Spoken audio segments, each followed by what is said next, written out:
Hey, what's up guys, it's TJ here, and today we're going to talk a little bit about cameras and why you should probably not buy that camera that you have been drooling over for the past couple of weeks, years, months, however long you've been drooling over it. You probably shouldn't buy it just yet. One of the hardest things as a beginning photographer is knowing that everything costs so much, but there's no work or money coming in yet. You want all of the cameras, you want all the gear, you want everything to make your photography and videography a lot better than it is. To me, selecting and purchasing a camera is all about what your film style needs out of the camera. But keep in mind, I know people say this all the time, but the camera does not make the photographer. Now, you could get better pictures and better video from that camera, but it doesn't make you a better filmmaker. As photographers and videographers, we always look at other people and we see their work and we're like, oh, that's amazing work.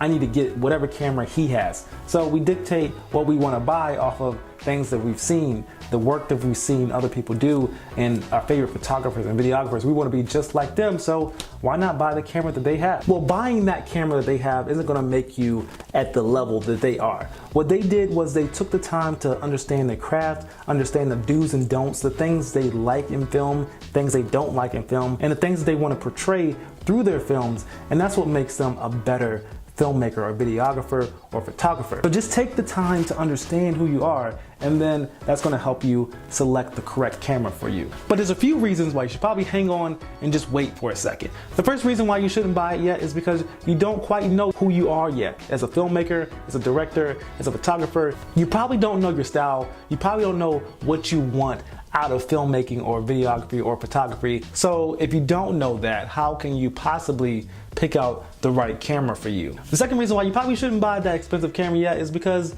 you can rent it. There are a ton of different websites out there that allow you to rent gear. So you don't have to actually go out and buy a camera right now. You can rent it and see if you like it. You don't have to buy that lens right now. You can just rent it and see if you like it. So say this is your first client and they want you to shoot a wedding. Well, there's a lot of things that you're gonna need for a wedding, and you might not have all that stuff yet. One thing you can do is rent the gear that you need. Charge that to the client. Have them pay for the gear and you just get some experience. Now, this is a great way to test out some gear and see if you actually like it. Does it work the way you want it to work? Does it do the things that you need it to do?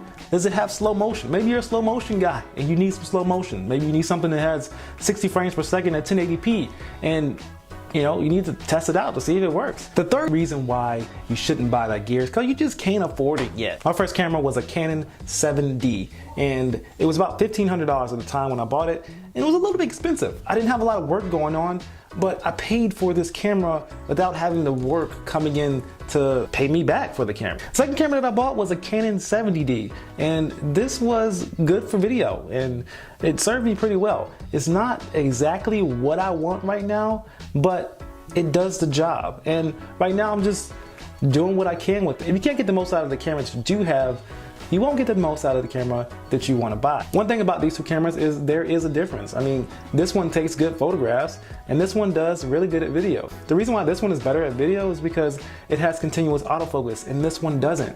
And I need this to have continuous autofocus for video. So this becomes pretty useless when I take it on weddings or any type of shoot that I have. I have to keep it in manual focus, and I just have to work with. Looking back, I probably should only have bought this camera instead of both of them. The fourth reason why you probably shouldn't buy that camera yet is because you don't know how you edit yet. Maybe you want a camera with a little bit more flatter picture profile. Maybe you like using LUTs and doing your own color correction. Maybe you like to add a different feel to your videos with the picture profiles that you choose and just the overall color grading that you do. Well, knowing how you want to do that can dictate what kind of cameras you want to buy. For instance, most people buy Canon because they love the colors that Canon produces. And most people buy Sonys because they're really sharp and have a really flat picture profile. With a Canon, color correction may be a difficult process for you. It all depends on what you're looking for in your post-processing and your editing. But that's all part of the game. I don't want you to make that same mistake and buying a camera that you don't need yet. So rent it,